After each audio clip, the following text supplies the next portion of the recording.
All right. So we've just finished the democratic centralism versus organic centralism section of the Communist Party and tradition of the left. I have done an analysis of the organic centralist model across the various texts that we have read. And to be clear, this is by no means a complete analysis of organic centralism. Uh, there's all sorts of additional texts that need to be engaged in order to have a complete conception of it in the way they have. Unfortunately, a lot of this is really, really vague. Like, they don't give any strong indication about the actual processes of organic centralism. However, I've done my best to explain them here. So, let's get right into this summary of where we have been all this time. I know it's a bit of a weird placement. We'll come back and I'll do an entire thing on this, but I want to get this in here and off my chest so that people are able to understand what is being called for here. All right. To preface, democracy is specified by the ICP as any consultation of the rank and file, along with any organizational structure required to support doing such, and likely anything that is used to implement the collective decisions made through such. They consider this to include sovereign deliberative congresses or formal meetings, usually of representatives who discuss things in depth, statutes, rules, bureaucratic machinery, likely defined as a system or group of people which is separate in terms of social interest from the whole that administrates the whole. This bureaucracy seeks to expand itself in order to justify itself, building organizations and hierarchies that are unnecessary for the functioning of the organism, but rather for the parasite. Expulsions, repressions of a legalistic nature as part of the regular life of the party. So, this would be, for example, criticism and self criticism as a fundamental, constant action of the party. They do not ascribe any value to democracy in the sense of a principle. They consider a tactic to be used under specific circumstances when it achieves greater centralization. However, they have determined that, at their stage of party construction, there is no place for any remaining democracy. They claim that democratic centralism arose because different class interests were at play in the Second International, and democratic centralism was an invention of the party center to deal with the problems resultant of people not having respect for its orders, and thus needing legal statutes, congressional resolutions, and a bureaucratic hierarchy out of those congressional resolutions that cannot be broken due to not having a common tactical norm to call upon which all would follow. Thus, democratic centralism would allow the center to demand that everyone, individuals, factions, groups, circles, local, national, etc., all fall in line with democratically decided tactics and discipline them for not carrying out the tasks demanded.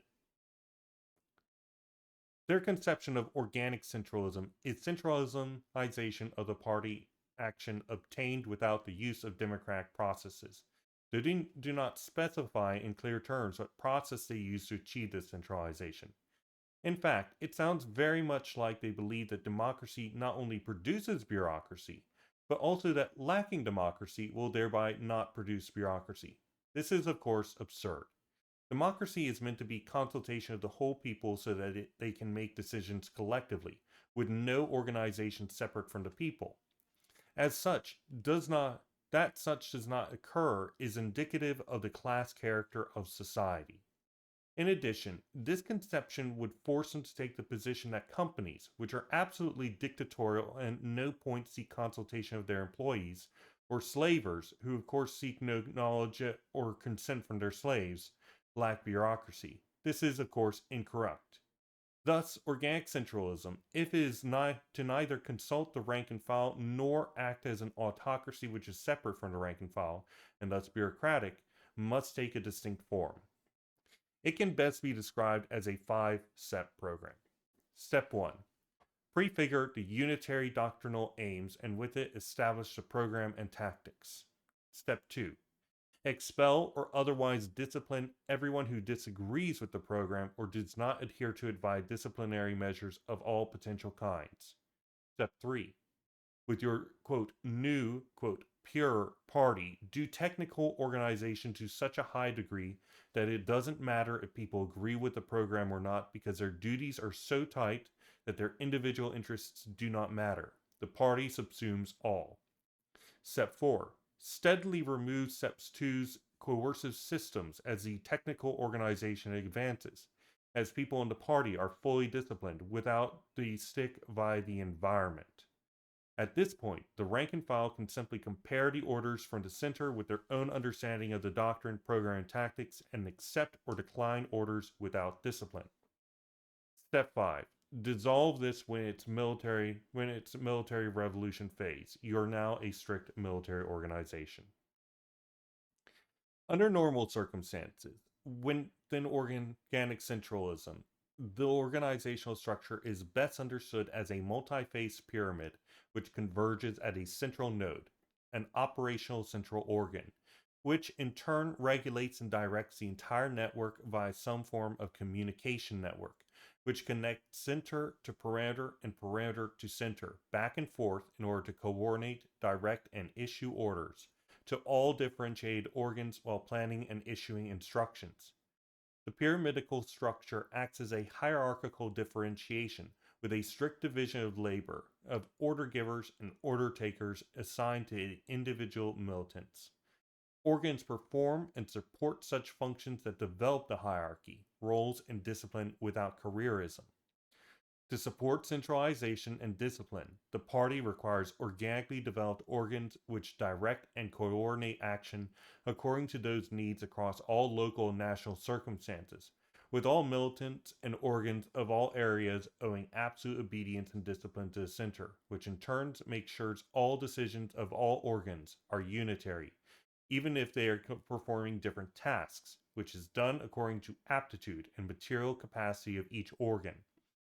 And to note, in cybernetics term, we can call organs recursions. We can call organs recursions in cybernetic terms. Where was I? Excuse me. There we go. In all in service of a common goal, which will in turn bring all organs into closer and mutualistic relations, because if everybody's having to work together on stuff, then from their perspective, it will lead to more mutualistic relations because you have no choice but to collaborate closely.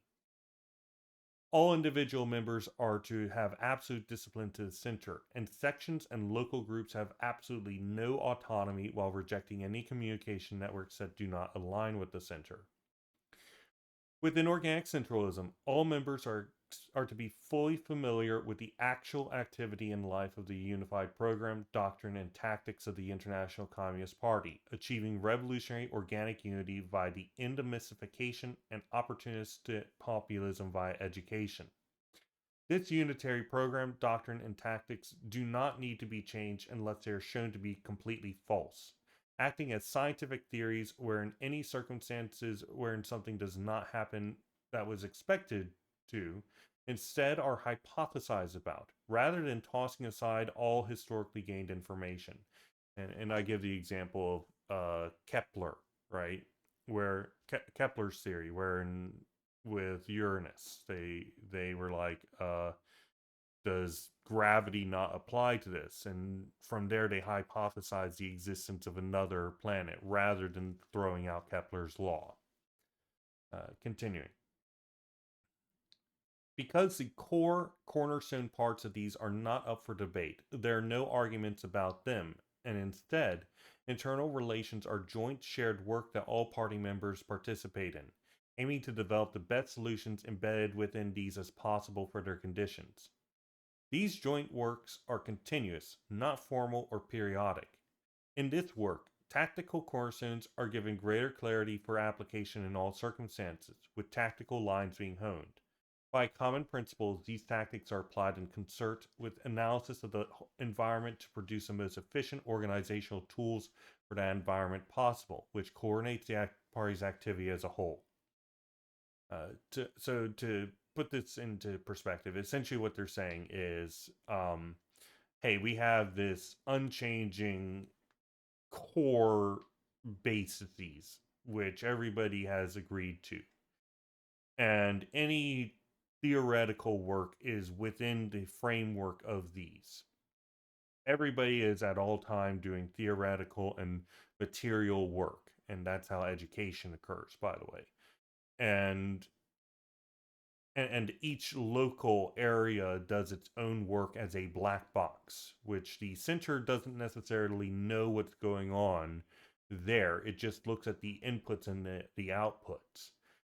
Um, in order to determine whether or not it is working to its highest level. But the center is giving them the program doctrine and tactics and what they are saying to do in this particular situation.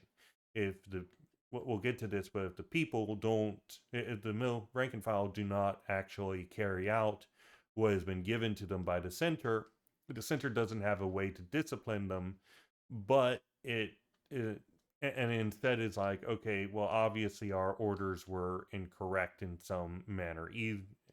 We'll get to that. Now, this could potentially work to some degree, but there are problems with it, mainly because the breakdown in communication that has occurred. They don't see it as such, but it really is as soon as they black box things. Okay, continue.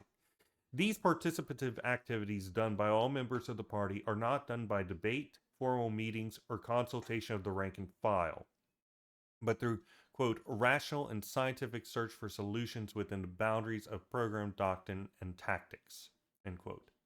Factions and internal factionalism is suppressed via organizational structure, making it such difficult, if not impossible, while ensuring maximum consultation with the base while spontaneously eliminating any grouping that starts to differentiate itself. Those who differentiate themselves will, of course, cease properly carrying out their duties within the technical hierarchy, and thus be removed as a result of failure to carry out tasks to expected degrees. If they privately disagree but carry out their tasks, it does not matter. In circumstances wherein there are multiple answers to a given tactical problem with the boundaries of core tactics, there can arise disagreements between groups of militants. The solution in this case decided upon as a result of scientific study rather than any consultation of the majority or some leadership assumed to have the correct answer. In addition, in circumstances where environmental conditions are unfavorable or internal conditions result in the party being unable to carry out tasks, where uh, the party will change its tactical, programmatic, and theoretical homogeneity. In response to necessity to change such, the party does not repress dissension, though it does not support it. Instead seeks to clarify cornerstones via objective research, making clear to the whole party the results, and have a plan of transition to these new tactics, along with a plan to maneuver to the highest conception when complete. The party's homogeneity needs to have an embedded basis for change so that everyone knows what to do in the face of changing conditions, with a theory of change, of historical dialectics. This is my own addition. They don't have this conception. But if they're going to have this, then they need to have that theory of change. The rank and file analyze and commit to the doctrine, program, tactics, along with clearly stated unitary principles and aims, and compare it with the orders they are given from the center at any given time. If the orders do not adhere to them, having historical basis, then they refuse to carry out the orders. With no method of disciplinary coercion held by the center, any command that is refused can only be understood as a failure of the center and the organization, not by the rank and file, individuals, or the program tactics or doctrine. It could be three potential reasons. 1. In conditions wherein the rank and file refuses, it can only either be an incorrect understanding of the orders or larger strategy, and thus the tactics require greater clarification by the center. Or the center is incorrect in their understanding of the tactics, doctrine, or program, or the situation at hand. Or three, the rank and file members or the center as a whole is coming from a revisionist, traitorous, opportunist, whatever understanding. In such conditions, either the rank and file are unable to properly carry out their orders because they don't understand them, or the center is engaging in maneuvers that the rank and file have no way of knowing the quality of. Fundamentally, the question becomes what the goal of the organization is, and whether or not we have reached a military phase, wherein secretive organization is necessary. Once we have reached the conditions for armed organization, military action with precise hierarchy becomes needed. At this point, organic centralism is placed aside. Rather than demystify, at that point, the party needs to be able to engage in complicated maneuvers and schemes with a systematized division of labor. In this condition, workers' organs outside the party within this militarized structure, so workers' organs outside the party would include like unions, for instance, need to be dynamic and integrated within the dynamics of the whole. With this in mind, action should not be carried out until the rank and file and center are in agreement and know that they understand each other, with no more clarification necessary. However, there are no structural protections in case discipline becomes such that people lose the ability to apply the program, which may have become detached from reality towards the mythical historical party. This functionally relies on the center to trust the rank and file to break with the center when their orders no longer apply, while also demanding absolute trust in and adherence to program tactics, etc. This is especially the case if all rank and file can do is assume that there is some maneuver being applied that they can't understand, because they do not have a bird's eye view that the center has over all the different peripheries to take action. It seems like this has fundamentally locked the organization into either 1. The periphery being too trusting of the center, and as a result diverging apart as the orders from the center who's looking to the future and not being firmly on the current class terrain, and thus its orders steadily becoming more and more detached, or 2. Too suspicious, resulting in the center and periphery coming to blows, where the center is disarmed by having no disciplinary capacity. Instead, there must be a constant dialectical relationship between the center and periphery that keeps the party's activity firmly on a class terrain at any given moment with a lively sense of history that is looking at all times for the moments where decades might happen, while allowing for the possibility for the center to maintain absolute centralized control so that complex activities can take place, with trust in the center as the organs which understand the large-scale needs of the movement through strategic command. This is Dammon's developments, by the way, the dialectical centralism. These are his corrections to organic centralism, intended to make sure that this situation, number one in particular, does not occur, right?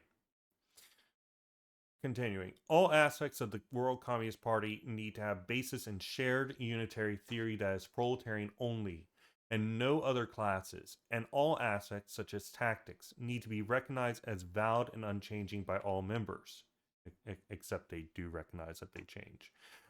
If the membership does not recognize the validity, then they should not carry it out. And because the center has no methods of discipline, it needs to change its orders, recognizing them as not the correct application of theory. There must be room for the recognition that neither the rank and file nor the center are always right. The correct position could be held by any layer whatsoever, including a single individual such as Lenin and his April theses, breaking with the Bolshevik Party according to his intuition, based on firm grasp of class terrain and history. They don't like the word intuition, but that's what it is. Positions in the party hierarchy are determined solely by ability of an individual to carry out the duties of that position. The organizational structure is robust enough to have anyone of any viewpoint in any position, so long as they carry out their duties. I already talked about the dangers of having somebody who is, for example, an anti-Marxist in a position of theory development, right? And they want everybody to be doing theory development. If they do not, then they will be replaced. Authority rests upon information slash ability, appropriate focus of knowledge for a given decision, and that people agree to abide by the decisions made. There is no explanation besides, quote, natural selection for how replacement occurs.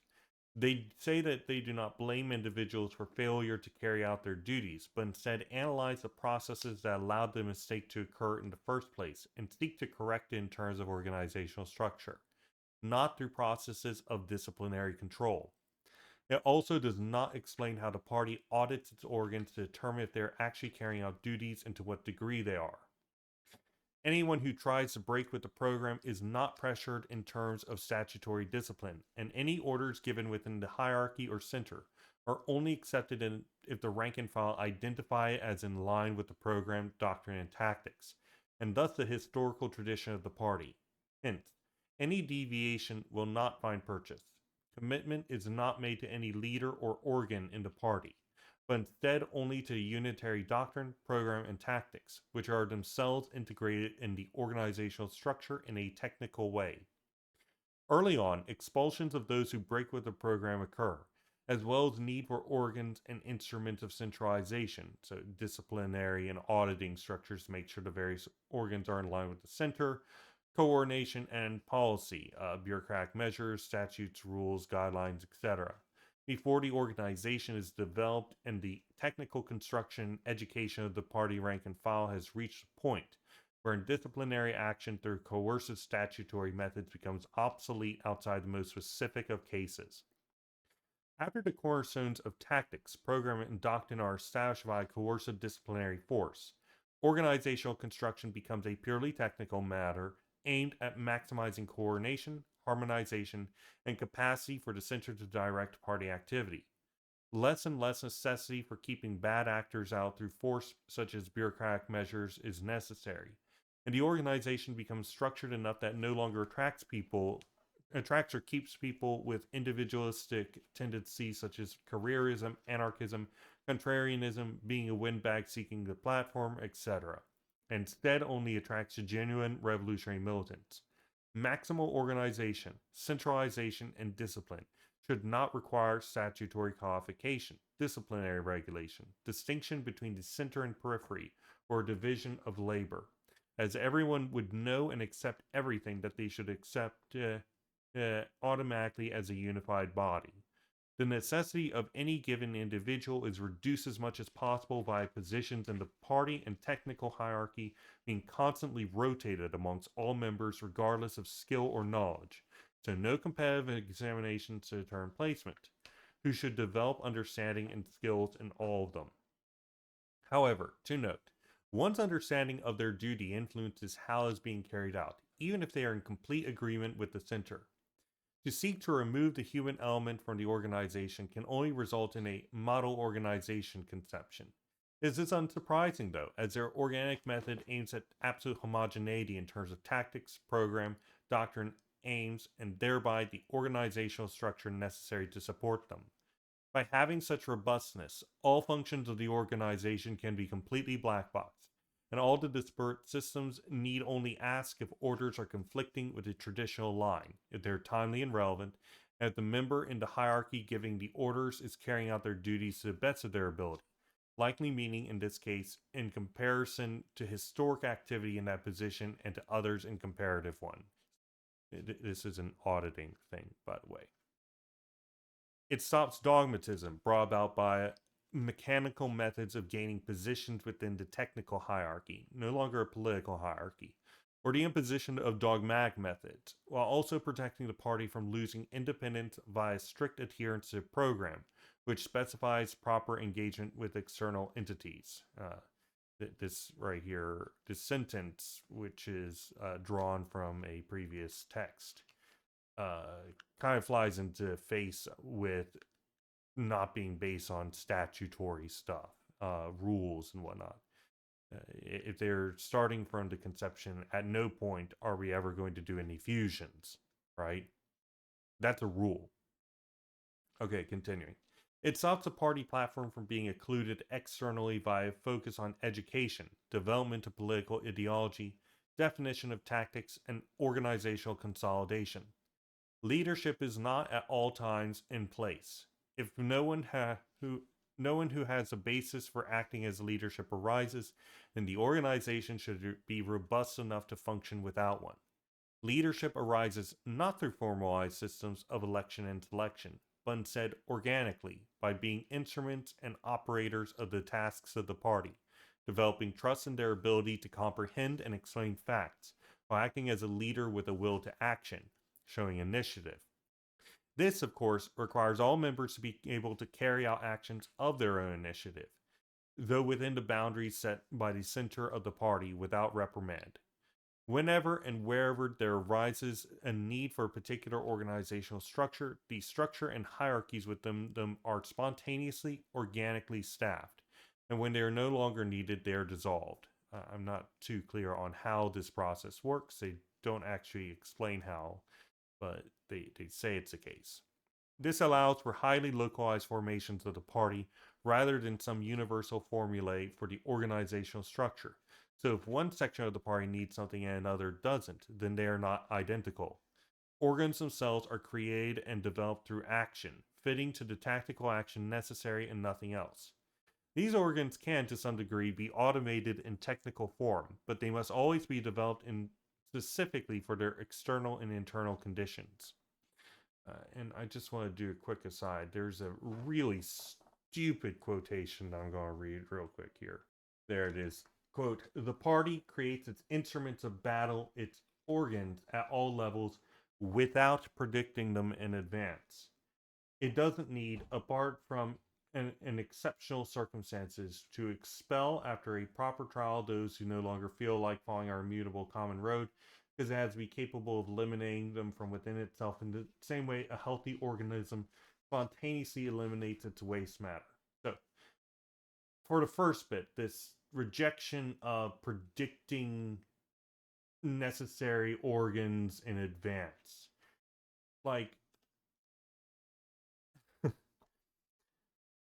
I'm just saying, if you're going to battle with somebody who's wearing full plate mail, are you going to take a shiv? Is that your plan?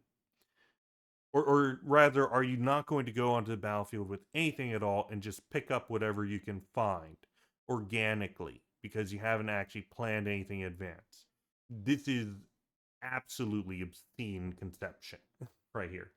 In addition, um, expulsion of waste material and destruction of cells that are not entering apoptosis through pre-programmed cell death is an intensely mechanistic process, right? This entire section is just, what the fuck are you talking about? All right. Continuing. Organs themselves are created and developed through action, fitting to the tactical action necessary and nothing else. These organs can, to some degree, be automated in technical form, but they must always be developed specifically for their external and internal conditions. Every locality must develop organically within their own environment and internal conditions within the framework of the program, doctrine, and tactics, carrying out what is possible within their circumstances and development, aiming to maximize their capacity to carry out the highest forms of all these quantitatively and qualitatively. In addition, at no point should any conceptions of organicity lead to the center, through its lack of consultation to rank and file, breaking away from them, or, as a result, the program as a result of being theoretically in the clouds. It must all times keep its feet firmly on the class terrain. It is at risk of such because it does not actually take information from below, instead relying solely on the center learning from the outputs of the periphery, thus creating conditions wherein the center can break with the proletariat as a class in all conceptions of it. To lessen this risk, there can be congresses which involve general periodic consultations of the rank and file who can make decisions about questions of general orientation while keeping in mind the historical doctrine, though they lack the ability to direct that orientation. And so this section right here is from Damon. He calls out this thing. This section is in this text, right? So they clearly recognize the issue and they go in and say, okay, yeah, we are going to be doing regular periodic consultations of the rank and file, and they don't get to make decisions so much, but they can put forward questions to the center, and be like, hey, you're not actually paying attention to the conditions that are current right now, and so on and so forth, right? So that consultation is embedded in here. They recognize the necessity to it, even though they reject it at the same time, which is very interesting, because what it shows is that, again, they've got their heads in the clouds. They're looking at things like, oh, in ideal circumstances. No, you can't look at in ideal circumstances. You need to look at the actual life of the party, the actual experience and activity of it in all periods. And in particular, the period currently. You can't just be looking at the future, looking at where you want to be. You have to look at where you're at and figure out how to get there. In addition, the center, since it has black boxed all these things and it's not taking in information from the actual people in it, but instead is just taking in reports of activities. The result of this is, they don't necessarily actually have a conception of what action is occurring. They're in the back end. They don't know what the things look like.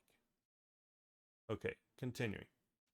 The organs of the party and individuals are linked from the center to the base via inflexible party norms that are binding to all and based on historical theory, organizational rigor and continuity, and precise methods of strategic action determined by allowable possibilities, tactics we know work, or don't know whether it works or not within the limitations of historical doctrine, and vetoed possibilities, tactics we know historically don't work. The organizational form and organs are based on the functions of the party, which are an act of class-based will, and thus they prefigure communist society. As such, the program, doctrine, and tactics, and thereby the resultant competition with bourgeois society, the tasks, the political class party for the proletarian organizational structure to carry out these, are all prefigured as well. They reject this, but if it is the case that they say that they're not prefiguring anything, but they are prefiguring the doctrine. They're prefiguring and by prefiguring the doctrine, they're also prefiguring the program and tactics. And because they're prefiguring both of those, they're also prefiguring these other things.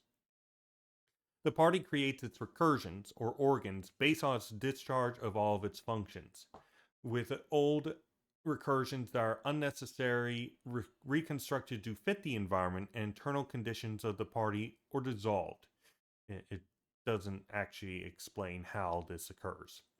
However, it must be noted that all organizations have universal components, characteristics, and tendencies, and lose their capacity to fulfill their purpose as organizations when such are not understood as part of their production, such as the fact that all systems seek to maintain themselves as organizations. In addition, some organizations may seem unnecessary in an immediate sense, but have long-standing necessity which only shows up on certain occasions, which the organization is needed in a stay state for example, firefighters.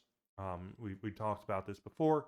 Essentially, firefighters, they generally are not necessary, and you don't want to have fires occurring. You're constructing your organization, your building in this case, to be as fireproof as possible. You're building all sorts of systems to make it so, fires don't start, they don't spread. You're teaching everybody how not to start fires, and the dangers of it, and so on and so forth. But what happens when all that fails? And it fails all the time. You need firefighters. You need a group of people who are trained and knowledgeable and are ready at all times to take action. And you might go 10 years plus in a small town or something like that without having a fire. But you still need those firefighters, even if they seem to be a drain on resources. There's all sorts of organizations like this. Now, they say that they apply science to this, but this that won't necessarily come to any determinations, right? Uh, that's a philosophy thing more than anything. Continuing. This is not necessarily known automatically, especially by the center, which doesn't necessarily know what each recursion needs to function. Ultimately, this is missing an explanation on how technical functions in organizations are determined to have outlived their usefulness, and the process by which they either go through self destructive apoptosis rather than becoming cancerous bureaucracy, or are removed through what can only be an intensely mechanistic and coercive process. Who determines this? Or what process? Or group? All organization is focused on maintaining and maximizing the party's ability to stay existing as a political class party of the proletariat and maximize itself as one via the continuous defense and development and definition of theory and historical analysis, physical organization of the militant core, and intervention and activity in the actual proletarian struggle. In addition, organic centralism seeks to prefigure the operations of communist society, which seeks a scientific society of mutual connection between individuals as free and equal producers. It is a negative transcendence of class society's conditions and products, such as internal struggles, coercion, bureaucracy, formalism, careerism, cult of personality, etc., and thus requires constant struggle, coercion, and organizational structure to negate, as we cannot yet positively transcend it, negating the negation. Communism requires that there be no specialized machinery distinct from the social body of the people. The party should function in the same way internally if it is attempting to negate, negatively prefigure communist society. As such, the party's structural integrity cannot be based on statutes. And note, both of these I find particularly contentious, the lower one as well. Spoken or not, all systems have rules, regulations, modulations, etc., which allow to harmonize, audit itself, have an ethos, etc. In addition, if we consider their approved technology matrix or tactics, their program, their doctrine, and the adherence to such, then rules and statutes will necessarily arise not only to protect such, but also to protect the proceeding in support of them. For example, if meetings, which necessarily must occur to carry out the daily life of the organization, are constantly interrupted, the organization must create something that is able to make it so the meeting can proceed. A rule being not spoken or written does not make it any less a rule.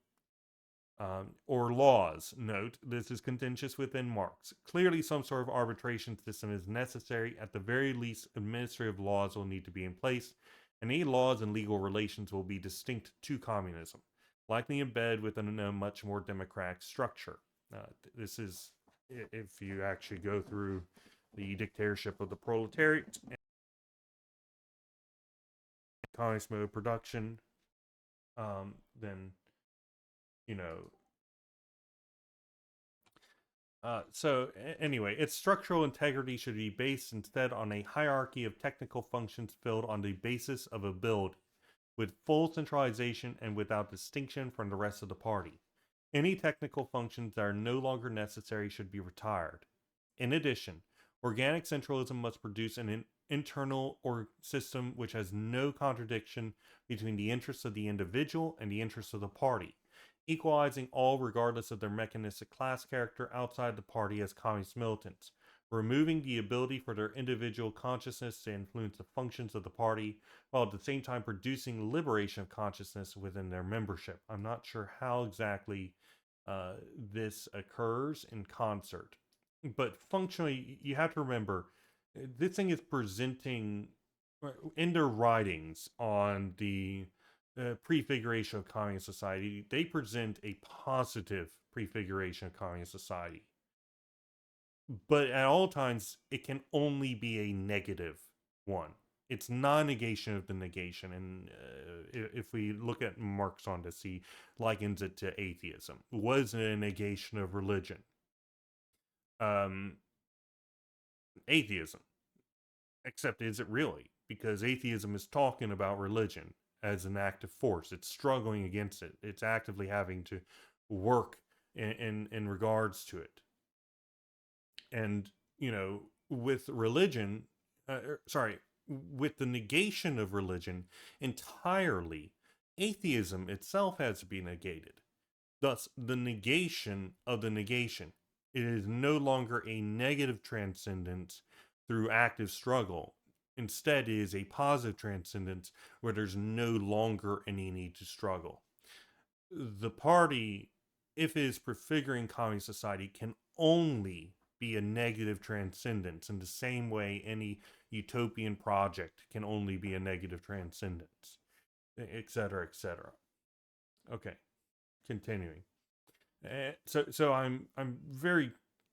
I'm cynical about the ability to, produce liberation of consciousness within the membership, when functionally what you're having to do is engage in a negative repression of their individual consciousness, which is embedded in a bourgeois society. All right, so here are some of my criticisms. This is not done yet, but it'll expand as time goes on and I think about this more. In the end, organic centralism, as understood by the ICP, finds itself having to backtrack multiple times. First, it recognizes the need to consult the rank and file, generally replacing it with the phrase participatory activities, and sometimes just straight out saying consult the rank and file. Even if this is or consultation congresses or whatever. Even if this is not an official periodic process of decision making, it is still constant mass engagement that is involved in decision making within the party. This is, in fact, consultation of the rank and file. And that's a good thing, but they reject it at the same moment, which is very strange. Really, what it just goes to show is that they are afraid of actually systematizing and integrating a process of constant critique and analysis of the center.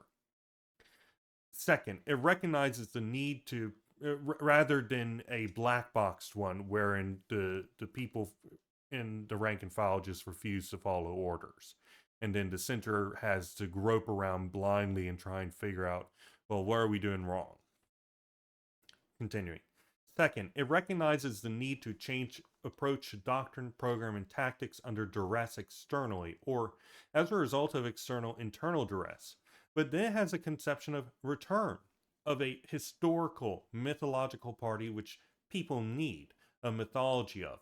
Perhaps we can call this clarification, but why state them in absolute terms and the clarification dashes such away in the first place?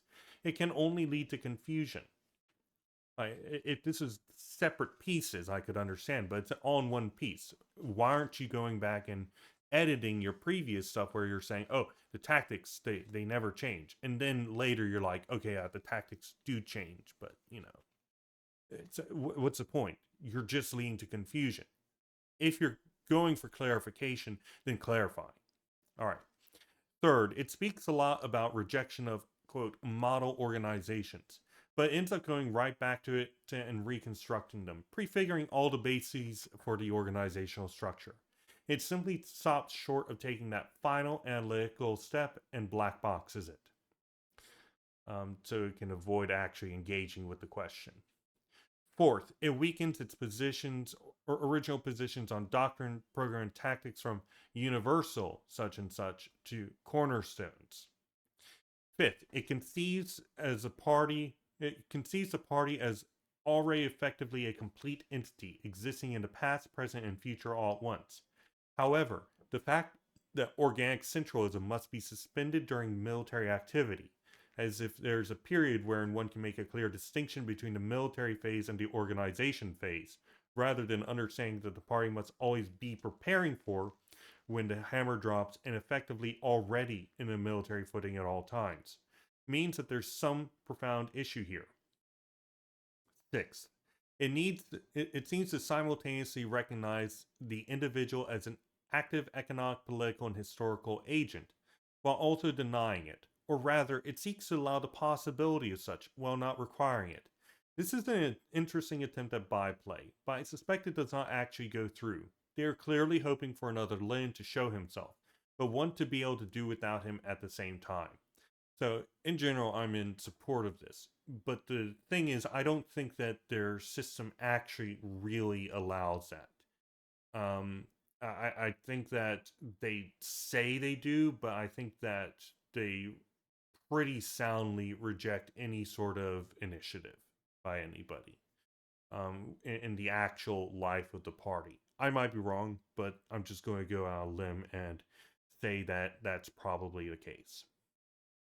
All right, and then finally, seventh, the process of absolute domination of individuals through intense systemic disciplining to shared doctrine is interesting, but but I think I understand why, and it's easy to laugh. They say, "quote When at a certain point our banal oppressor tells us that this is tantamount to us constructing our own mysticism, setting himself up, poor man, as one who has overcome all faiths and mysticism, and mocks us with religious terminology, saying that we are prostrating ourselves before Mosaic or Talmudic, biblical or Quranic, evangelical or catechistic tables. To him we reply that not even that will make us feel obliged to go on the defensive. And in fact, leaving aside the usefulness of annoying the new crop of Philistines which at every age shows up, we have no reason to be offended by its statement that our movement, until such time has triumphed in reality, which proceeds according to our method every subsequent conquest of human knowledge, may still need a mysticism, or if you wish, a myth. So they accept the title, followed by of mysticism, right? And they're like, oh, actually, it's a good thing that we've got our little myth going, that our religious trappings, wherein uh, everybody just believes in this thing and does not question it. So, followed by left wing communism and infantile disorder, a condemnation of the renegades come. Quote, Lenin, who's holding an enlistment rather than teaching in an academy, refers to qualities of devotion, tenacity, self sacrifice, and heroism. We, his distant pupils, have recently, with dialectical resolve, dared to openly refer to the fact of joining the party as a mystical occurrence. So, if your demand for adherence to doctrine is such that you accept claims that you are acting in a religious manner, you should probably re-examine your engagement, not lean into it. There are other critiques which I gave while I was reading through here. In addition, I kind of merged dialectical centralist critiques in with the text itself, so I could probably add those in as well. But really, I don't see how this will end well. I think that it's definitely a step above democratic centralism. I will agree with that. It's definitely a step above. I don't think that this is going to particularly result in the kind of dynamic system that we need, the kind of ability to bring enough people into the movement itself, and get them involved in the party. I think that can create tons of highly devoted to an effective religious degree group of people. And I think that it can create at least a good central line. But I also question its ability to create good organizations on the ground. I question its ability to actually integrate and act in a proper manner with things that are outside the party. Um, I see a lot of internal contradictions wherein effectively they're like, oh, we don't want this. But then they say, actually, we have to do this, but we are not going to talk about it. We're not going to support it. If you need to do it, if you need these organs, these recursions or whatever to do these things, then you should be clear about it, be honest with yourself, and just state it outright and talk about the real life activity of your organization, not what it is that you want to be. Say what you are, and then explain where you want to go from there. In addition, there's a whole problem of the tendency for the center to find itself in the clouds and separate from the masses, and this situation wherein the rank and file, and there's in the situation where the rank and file and the center kind of find themselves at either at odds through too much agreement or at odds through too little agreement.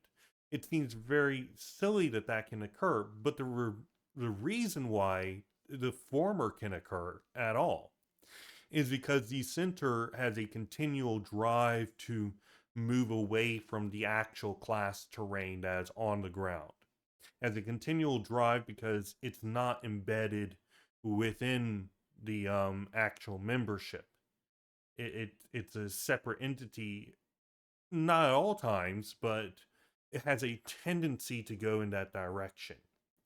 Now, I can't say for certain if my predictions here and my expectations based on my understanding of this really carry out.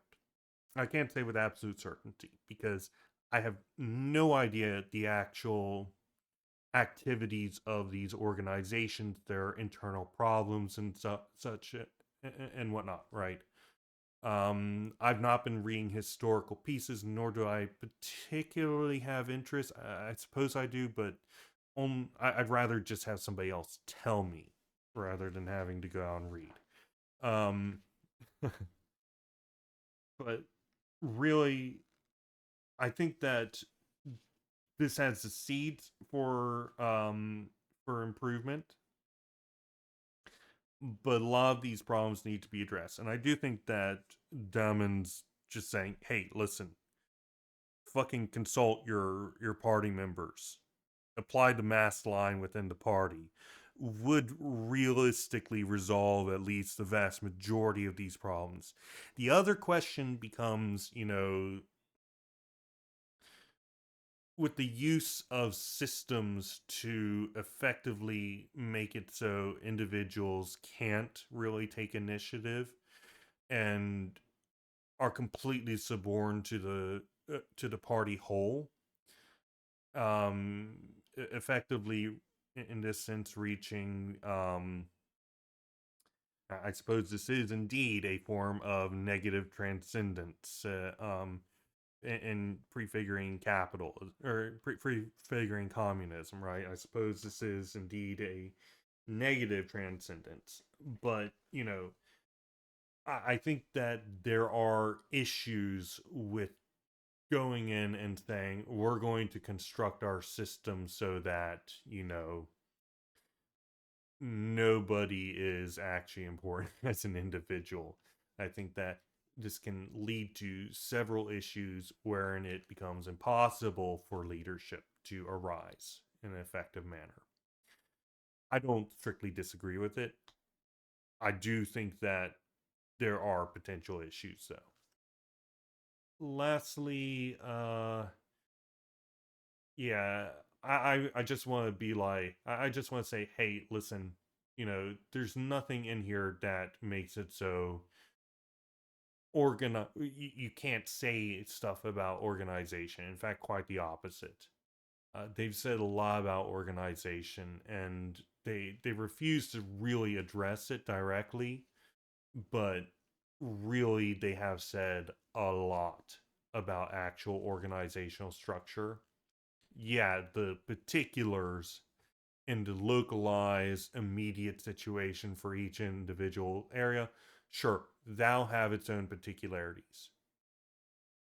But when we're actually talking about organizational form in general, these things are going to be pretty much perfectly similar for the most part. And it's very silly to go in and say, oh, we're not going to plan. We're not going to think about the applications or anything along those lines. We're just going to figure it out on the ground at all times with no expectations. That's that's stupid. You're crippling yourself unnecessarily. And lastly, if you're clarifying, just clarify.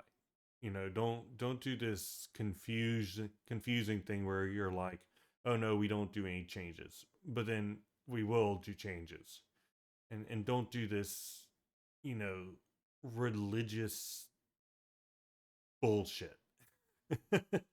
There's no point in doing this sort of religious bullshit. Um, there are other questions. For example, the whole question of how is it that these different recursions are dissolved, and how are they constructed? You say they just spontaneously happen, but they really don't. I mean, sometimes they might, but in general, they don't. Any effective organization isn't going to have any aspect of spontaneity if it can help it. Any aspect of spontaneity is a result of the organization being weak, in fact. And that is our quick summary of my understanding of organic centralism. I say quick, it's not quick. Next up, we're going to read through the quotations that they use to back up their previous thing.